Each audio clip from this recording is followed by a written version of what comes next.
Kia ora everyone. In this little video I'd like to show you how to use some advanced search tools and how to find things on the internet. So first up, you open up Google Chrome. Now I've already got Google Chrome open, and just take a quick look at what you're going to need to do in this task. There's a little list here in the actual assessment. This is what we're going to do. So the first one I'm going to try and do is simply open a web page by typing in the URL. So the way I would do that, if I have a new tab here, I can open up a web page in here simply by typing in the name of the web page here. Now it'll do autocomplete, but you need to show that you can do it without doing that. So there I can type in, this is called the URL, and that will take me to this website here. Next thing we've got to do, we'll do that for several sites. The next one is to use Google Search to find a different website. So there are a couple of ways I can do Google Search. One is to simply type something in here. So I could do a search for lamb recipes simply up here in the bar, and it'll actually do a Google search. The alternative is to go to google.com and then type in here lamb recipes, and I will find my search results here. What's the next thing we've got to do? Use Bing search.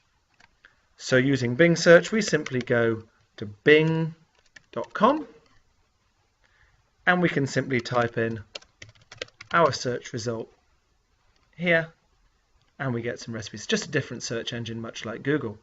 What's the next thing we need to do? We want to show that we can use the browser history to visit a website. So in order to do that, what we do, if I just move this box along a little bit so that you can see what I'm doing, then over here I can click up on this little options button up here, and I can scroll down to tools,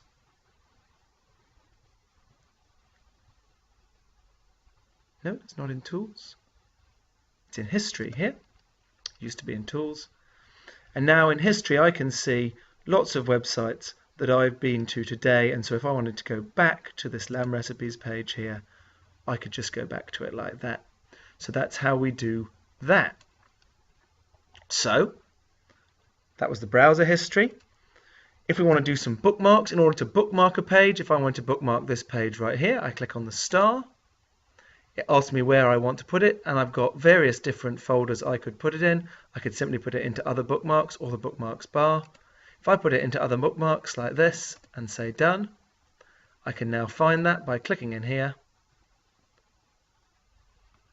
or more easily still, click in here, click on bookmarks. I can simply look down my other bookmarks here. Here are all my bookmarks. There's this one on the bottom here, and in fact I'm just going to delete that back off there because I don't need that in my bookmarks. So that's how you bookmark a page, by clicking on the star, and then you can visit your bookmarks in here. You'll also find if you open a new tab that your bookmarks box will come up here, and anything you've put in the bookmarks bar will simply appear like that. What's the next thing that we need to show in this assessment? We need to use a social bookmarking site. So the social bookmarking site I'm going to ask you to use is called Yummly. So if I scroll back here and simply type it in, we can see yummly.com, and Yummly is a website. It's actually got its own search engine design so that other people can find recipes and then they can share it with you. You can log in with Google, but you don't actually have to do that. It'll work just fine if you don't. So this way you can do some more searches. The great thing with this is that, say I could look for some chicken recipes,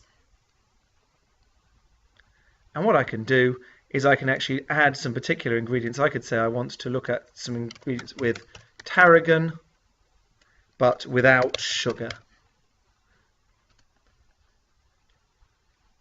And in this case it can't find any recipes. I'll go into some more Google advanced tools in the next video. Thanks very much.